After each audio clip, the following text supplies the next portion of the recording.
The Raven by Edgar Allan Poe. Once upon a midnight dreary, while I pondered, weak and weary, over many a quaint and curious volume of forgotten lore, while I nodded, nearly napping, suddenly there came a tapping, as of someone gently rapping at my chamber door. "'Tis some visitor," I muttered, tapping at my chamber door. Only this, and nothing more. Ah, distinctly I remember it was in the bleak December, and each separate dying ember wrought its ghost upon the floor. Eagerly I wished the morrow. Vainly I had sought to borrow from my books surcease of sorrow for the lost Lenore, for the rare and radiant maiden whom the angels named Lenore, nameless here for evermore. And the silken, sad, uncertain rustling of each purple curtain thrilled me, filled me with fantastic terrors never felt before, so that now, to still the beating of my heart, I stood repeating, "'Tis some visitor entreating entrance at my chamber door, some late visitor entreating entrance at my chamber door. This it is, and nothing more." Presently my soul grew stronger, hesitating then no longer. "Sir," I said, "or madam, truly your forgiveness I implore.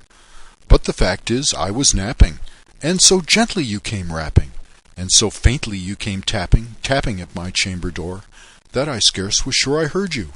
Here I opened wide the door. Darkness there, and nothing more.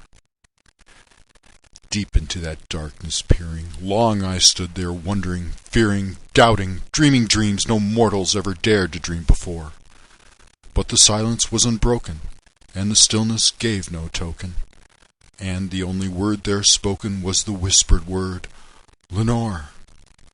This I whispered, and the echo murmured back the word, "Lenore." Merely this, and nothing more. Back into the chamber turning, all my soul within me burning, soon again I heard a tapping somewhat louder than before. "Surely," said I, "surely that is something at my window lattice. Let me see then what thereat is, and this mystery explore. Let my heart be still a moment, and this mystery explore. 'Tis the wind, and nothing more." Open here I flung the shutter, when, with many a flirt and flutter, in there stepped a stately raven of the saintly days of yore. Not the least obeisance made he, not a minute stopped or stayed he, but with mine of lord or lady perched above my chamber door. Perched upon a bust of Pallas, just above my chamber door. Perched, and sat, and nothing more. Then this ebony bird beguiling my sad fancy into smiling, by the grave and stirred decorum of the continents it wore. "Though thy crest be shorn and shaven, thou," I said, "art sure no craven, ghastly, grim, and ancient raven, wandering from the nightly shore. Tell me what thy lordly name is on the night's Plutonian shore." Quoth the raven, "Nevermore." Much I marvelled this ungainly fowl to hear discourse so plainly, though its answer little meaning, little relevancy bore. For we cannot help agreeing that no living human being ever yet was blessed with seeing bird above his chamber door, bird or beast upon the sculptured bust above his chamber door with such a name as Nevermore. But the raven, sitting lonely on that placid bust, spoke only that one word, as if his soul in that one word he did outpour. Nothing further than he uttered, not a feather than he fluttered, till I scarcely more than muttered, "Other friends have flown before. On the morrow he will leave me, as my hopes have flown before." Then the bird said, "Nevermore." Startled at the stillness broken by reply so aptly spoken, "Doubtless," said I, "what it utters is its only stock and store, caught from some unhappy master, whom unmerciful disaster followed fast and followed faster, till his songs one burden bore, till the dirges of his hope that melancholy burden bore of never, nevermore." But the raven, still beguiling all my sad soul into smiling, straight I wheeled a cushioned seat in front of bird and bust and door.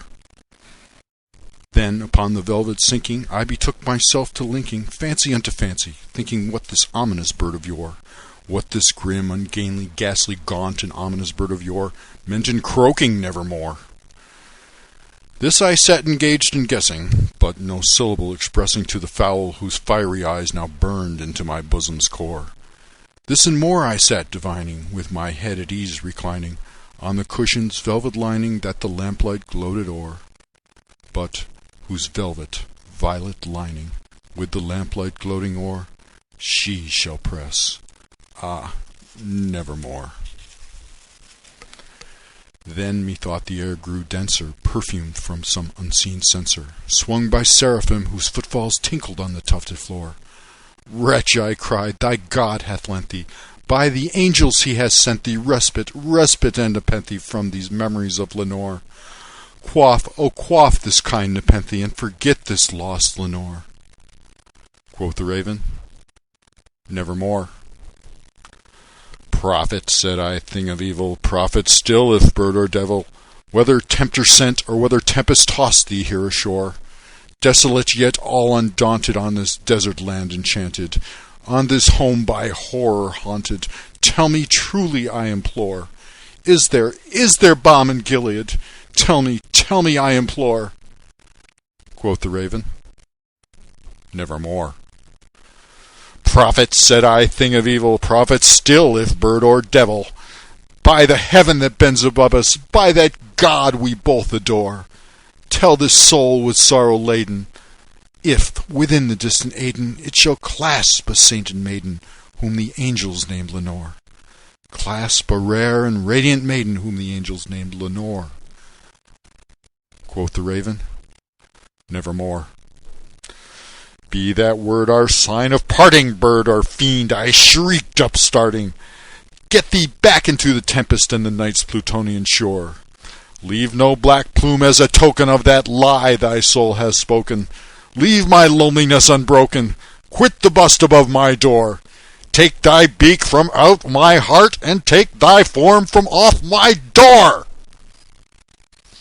Quoth the raven, nevermore. And the raven, never flitting, still is sitting on the pallid bust of Pallas, just above my chamber door. And his eyes have all the seeming of a demon's that is dreaming, and the lamplight o'er him streaming throws his shadow on the floor. And my soul from out that shadow that lies floating on the floor shall be lifted nevermore.